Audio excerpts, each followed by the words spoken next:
नमस्कार। अथर्ववेद का नाम आता है ना, तो अक्सर क्या ख्याल आता है? हाँ, मतलब जड़ी बूटियां शायद। या रोजमर्रा की जिंदगी के उपाय? बिल्कुल, वही। यहाँ पे कुछ लोग शायद तंत्र मंत्र भी सोचते हैं, लेकिन आज हम इसके एक अलग पहलू पर बात कर रहे हैं। हाँ, एक ऐसा पहलू जो कहीं ज्यादा गहरा है, मतलब फिलोसफिकल टाइप का। सही कहा। अथर्ववेद में सिर्फ बाहरी दुनिया की बातें नहीं है, बल्कि अस्तित्व के, यूनिवर्स के जो बड़े सवाल है ना। हाँ, फंडामेंटल सवाल, उनसे भी ये वेद डील करता है। गहरा चिंतन मिलता है इसमें। तो आज की हमारी ये जो खास बातचीत है, ये उन्हीं सोर्सेस पर आधारित है जो अथर्ववेद के इसी फिलोसॉफिकल और कह सकते हैं रहस्यवादी साइड को दिखाते हैं। और हम कोशिश करेंगे कि इन सोर्सेस से समझें कि आत्मा क्या है, यूनिवर्स कैसे बना, मौत और अमरता का क्या राज है। और हाँ, जीवन का असली मकसद क्या है, इस पर अथर्ववेद क्या इशारे करता है। मतलब ये सिर्फ किताबी बातें नहीं, ये समझने की कोशिश है कि ये पुराने विचार आज भी हमारे लिए कुछ मायने रखते हैं या नहीं। बिल्कुल, ये वो सवाल है जो इंसान हमेशा से पूछता आया है। और अथर्ववेद का जो नजरिया है वो बड़ा यूनिक है। शायद कुछ नया सोचने को मिले। तो चलिए शुरू करते हैं। सबसे पहले यूनिवर्स। अथर्ववेद सृष्टि यानी क्रिएशन को कैसे देखता है। मैंने सोर्सेज में पढ़ा, एक स्कंभ सूक्त है अथर्ववेद 10.7 में। हाँ, स्कंभ सूक्त। ये बड़ा रहस्यमयी सा लगता है। स्कंभ, इसका मतलब तो पिलर या सपोर्ट होता है ना। हाँ बिल्कुल, स्कंभ मतलब स्तंभ, आधार, सहारा। और ये सूक्त सच में कमाल का है। ये एक कल्पना करता है कि ये पूरा यूनिवर्स, ये सारी सृष्टि एक बहुत बड़े अनदेखे पिलर पर टिकी हुई है। अनदेखे पिलर पर? हाँ, मतलब ये कोई लोहे या पत्थर का खंबा नहीं है। ये इशारा है एक ऐसे फंडामेंटल प्रिंसिपल या शक्ति की तरफ जो सब कुछ थामे हुए है। इसका पहला ही मंत्र देखिए, सवाल पूछता है, अच्छा। कस्मिन्नु स्कम्बे दिवि रोचने अंतरंतः पृथ्वीं धारयामास सर्वाः कस्मिन्नु स्कम्भे ऋतं जातमास्य यद देवानामपि जन्मनीयाहु। ओके, तो ये पूछ रहा है कि वो कौन सा बेस है, कौन सा स्तंभ है जिस पर स्वर्ग, पृथ्वी, ये अंतरिक्ष सब टिके हैं। हाँ, और इतना ही नहीं, आगे पूछता है उसी स्तंभ में ये ऋत यानी कॉस्मिक लॉ और देवता वो भी कैसे पैदा हुए। अरे वाह, ये तो सीधा सीधा उस अल्टीमेट सोर्स की तरफ इशारा कर रहा है जिसे हम ढूंढते रहते हैं। सही समझे आप। ये मंत्र हमें उस अनदेखी अनजानी ताकत के बारे में सोचने को मजबूर करता है जो इस पूरी दिखने वाली दुनिया का बेस है। और देखें, ये सिर्फ फिजिकल यूनिवर्स की बात नहीं। हाँ। ये नैतिक और देवीय व्यवस्था यानी ऋत और देव, उनका ओरिजिन भी उसी स्कंभ से जोड़ रहा है।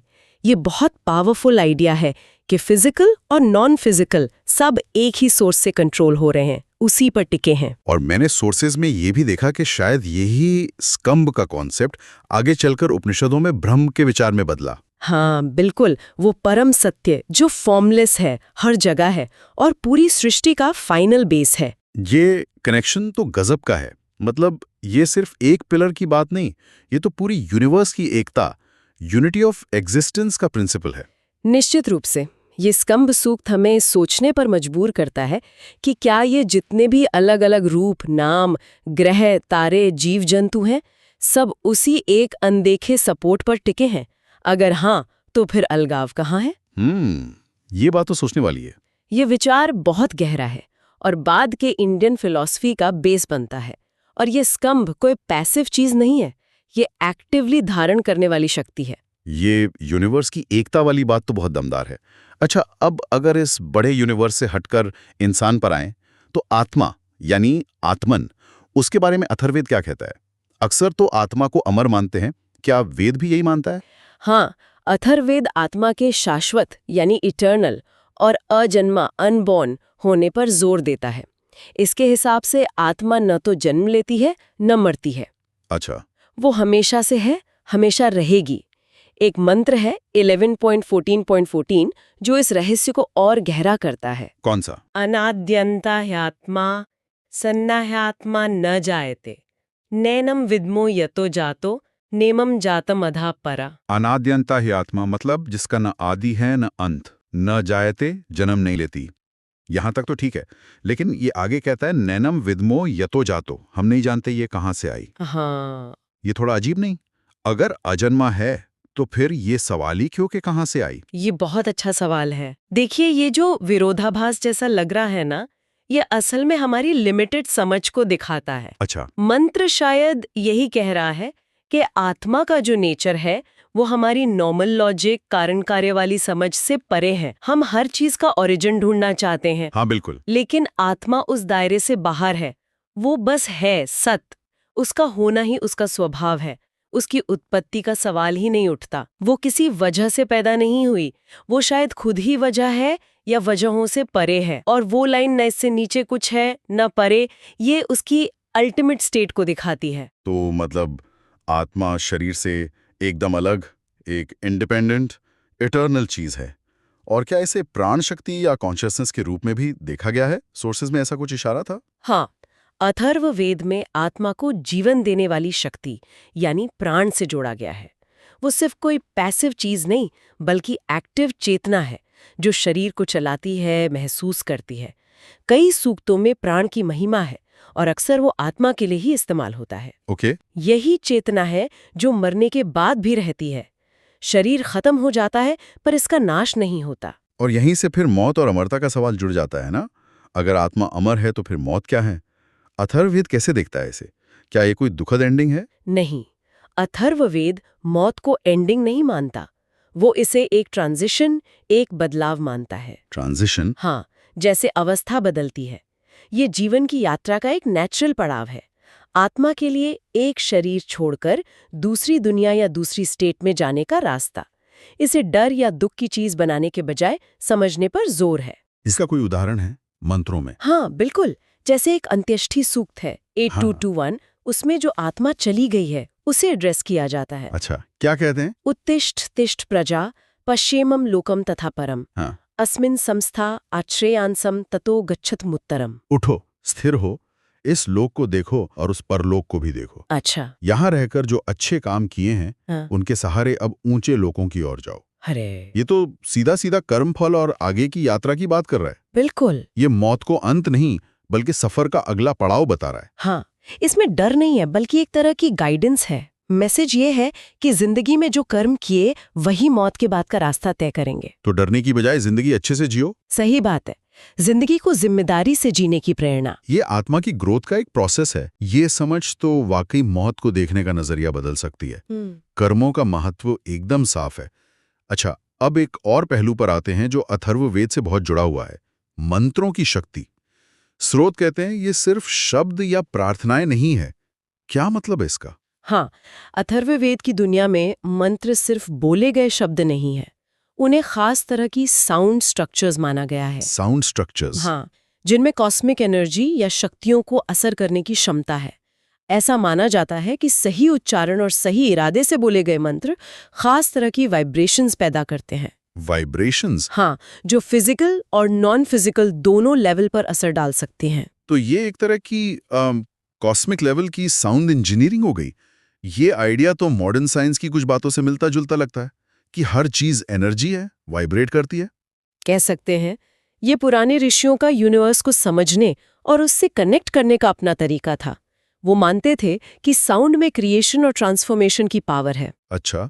रुकावटें दूर करने और जिंदगी के अलग अलग पहलुओं को पॉजिटिवली इफेक्ट करने के लिए भी होता था। और शायद इसका सबसे फेमस उदाहरण महामृत्युंजय मंत्र है, अथर्ववेद 7.59 में। हाँ बिल्कुल। ये मंत्र आज भी इतना पॉपुलर क्यों है? निश्चित रूप से महामृत्युंजय मंत्र इस मंत्र शक्ति वाले कॉन्सेप्ट का सबसे बेहतरीन उदाहरण है। मंत्र है ओम त्र्यंबकम यजामहे सुगंधिम पुष्टिवर्धनम उर्वारुकमिव बंधनान मृत्योर्मुक्ष्य मामृतात्।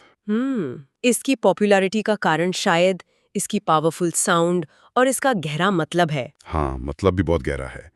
हम उन 3 आंखों वाले शिव की पूजा करते हैं जो सुगंधित हैं और पुष्टि मतलब लाइफ फोर्स को बढ़ाते हैं। यहाँ तक तो ठीक है। हाँ। लेकिन आखिरी लाइन थोड़ी सी कंफ्यूज करती है। जैसे पका हुआ खीरा या ककड़ी बेल के बंधन से अपने आप छूट जाता है, वैसे ही हमें मौत के बंधन से छुड़ाएं, पर अमरता से नहीं। मां अमृतात्। ये अमरता से नहीं का क्या चक्कर है? क्या ये अमरता नहीं मांग रहा? ये बहुत इंपॉर्टेंट पॉइंट है। देखिए, मां अमृतात् का मतलब है अमरता से वंचित न करें या अमरता से अलग न करें। अच्छा, तो ये मांग रहा है अमरता। हाँ, ये असल में अमरता की ही प्रार्थना है। लेकिन सवाल है किस तरह की अमरता? ये सिर्फ फिजिकल इमैरिटैलिटी की बात नहीं है। वो जो ककड़ी का उदाहरण है ना, उर्वारुक वाला, हाँ, वो बड़ा अच्छा है। वो बहुत सिंबॉलिक है। जैसे ककड़ी पकने पर डंठल के बंधन से बिना किसी जोर जबरदस्ती के आराम से अलग हो जाती है, वैसी ही आत्मा जब मैच्योर हो जाए तो शरीर या दुनिया के बंधनों से, मतलब मौत, बीमारी, दुख, अज्ञान, इन सब से मुक्त हो जाए। ओके। अल्टीमेट फ्रीडम पाने की प्रार्थना है। वाह, मतलब ये मंत्र फिजिकल डेथ के डर से मुक्ति भी मांगता है और साथ में स्पिरिचुअल लिबरेशन और परफेक्शन भी। ये तो जिंदगी को पूरी तरह से देखने का नजरिया है। बिल्कुल, यही इसकी गहराई है। ये हमें याद दिलाता है कि जिंदगी का मकसद सिर्फ लंबा जीना नहीं, बल्कि बंधन से मुक्त होकर जीना है, अपने असली स्वरूप को पहचानना है। ये पुष्टिवर्धनम भी है, लाइफ फोर्स बढ़ाने वाला और मृत्यु से मोक्ष दिलाने वाला भी। तो हमने यूनिवर्स की एकता देखी स्कंब के जरिए, आत्मा की अमरता की बात की, मौत को एक ट्रांजिशन समझा और मंत्रों की शक्ति को जाना। अब सवाल ये है कि ये हजारों साल पुराने विचार जो एक बिल्कुल अलग टाइम और कल्चर में पैदा हुए थे, क्या आज के इस तेज रफ्तार टेक्नोलॉजी वाले युग में भी हमारे लिए रेलेवेंट हैं? मुझे तो लगता है ये पहले से कहीं ज्यादा रेलेवेंट है। अच्छा, कैसे? इन विचारों में वो टाइमलेस विजडम है जिसकी आज हमें शायद सबसे ज्यादा जरूरत है। देखिए ना, स्कंब सूक्त आज जब दुनिया पहचान, बॉर्डर, आइडियोलॉजी में इतनी बटी हुई है, स्कंब का आइडिया हमें याद दिलाता है कि ऊपर ऊपर से हम कितने भी अलग दिखें, अंदर से सब एक ही अनदेखे बेस पर टिके हैं। हाँ, ये यूनिटी वाली बात। ये कॉस्मिक यूनिटी का एहसास हमें ज्यादा टॉलरेंट, ज्यादा कनेक्टेड महसूस करा सकता है। एनवायरनमेंट के प्रति भी हमारी जिम्मेदारी बढ़ती है, क्योंकि सब उसी एक धागे का हिस्सा है। सही बात है। फिर अमर आत्मा का विचार, जब लाइफ में मुश्किल आती है, लॉस होता है, अनिश्चितता होती है, तो ये जानना कि हमारा जो कोर है, हमारी आत्मा, वो इटर्नल है, अविनाशी है, ये हमें अंदर से ताकत दे सकता है, एक स्टेबिलिटी। हाँ, ये हमें मौत के डर से आजाद होकर ज्यादा हिम्मत और मकसद से जीने की प्रेरणा देता है। और मौत वाला विचार? मौत पर अथर्ववेद का नजरिया कि वो एक ट्रांजिशन है, ये हमें जिंदगी में आने वाले हर बदलाव को एक्सेप्ट करने में मदद कर सकता है, चाहे वो जॉब छूटना हो, रिश्ता बदलना हो या कोई भी बड़ा चेंज। हर अंत एक नई शुरुआत है। बिल्कुल, नहीं, उस तरह से। बिल्कुल, ये सिखाता है कि ग्रोथ अक्सर चेंज के जरिए ही होती है। और मंत्रों की शक्ति, महामृत्युंजय जैसे मंत्र आज भी दुनिया भर में लाखों लोग इस्तेमाल करते हैं, शांति के लिए, हीलिंग के लिए, मेडिटेशन, कॉन्सेंट्रेशन के लिए। ये दिखाता है कि साउंड, इंटेंशन और विश्वास की पावर आज भी उतनी ही असरदार है। ये हमें याद दिलाता है कि हमारे अंदर ही ऐसे रिसोर्स हैं जिनका इस्तेमाल हम अपनी भलाई के लिए कर सकते हैं। हाँ, ये तो काफ़ी प्रैक्टिकल बातें हैं। तो संक्षेप में कहें तो अथर्ववेद का ये जो फिलॉसॉफिकल साइड है, ये हमें सिर्फ यूनिवर्स के बारे में सोचने को नहीं कहता, बल्कि जिंदगी जीने का एक गहरा, ज़्यादा बैलेंस्ड और फियरलेस तरीका भी बताता है। हाँ, ये बताता है कि लाइफ, डेथ, यूनिवर्स, ये सब एक बड़े मिस्टीरियस खेल के हिस्से हैं, से कहीं ज्यादा गहरे हैं, और ये यूनिवर्स हमारी सोच से कहीं ज्यादा रहस्यमयी और इंटरकनेक्टेड है। ये हमें मटेरियल चीजों से परे देखने और जिंदगी के गहरे मतलब खोजने के लिए इंस्पायर करता है। तो आज हमने अथर्ववेद के उस पहलू को छुआ जो अक्सर नजरअंदाज हो जाता है, उसका फिलोसॉफिकल और मिस्टिकल दिल। हमने देखा कैसे वो यूनिवर्स को एक अंधे के स्कंभ पर टिका हुआ मानता है। हाँ, आत्मा को अनादि, अनंत, अजन्मा कहता है। मृत्यु को अंत नहीं बल्कि एक बदलाव समझता है। और मंत्रों को सिर्फ शब्द नहीं बल्कि कॉस्मिक शक्तियों से बात करने का जरिया मानता है। और इन सब बातों का निचोड़ शायद यही है कि हमें जिंदगी को ज्यादा समग्रता से, बिना डरे और एक यूनिटी के भाव से देखना और जीना चाहिए। बिल्कुल सही। बहुत खूब। इस पूरी चर्चा के बाद एक सवाल आ रहा है मन में, जिस पर शायद सुनने वालों को सोचना चाहिए। हाँ, बताइए। उसी एक अनदेखे स्कंभ या अल्टीमेट कॉन्शियसनेस का हिस्सा हैं, तो हमारे रोज के व्यवहार में, हमारे रिश्तों में, नेचर के साथ हमारे कनेक्शन में क्या फर्क आएगा? क्या वो एकता का एहसास, वो यूनिटी का बोध हमारी पर्सनल और कलेक्टिव लाइफ को बेहतर बनाने की चाबी हो सकता है, जैसा शायद अथर्ववेद के ऋषि हजारों साल पहले महसूस कर रहे थे?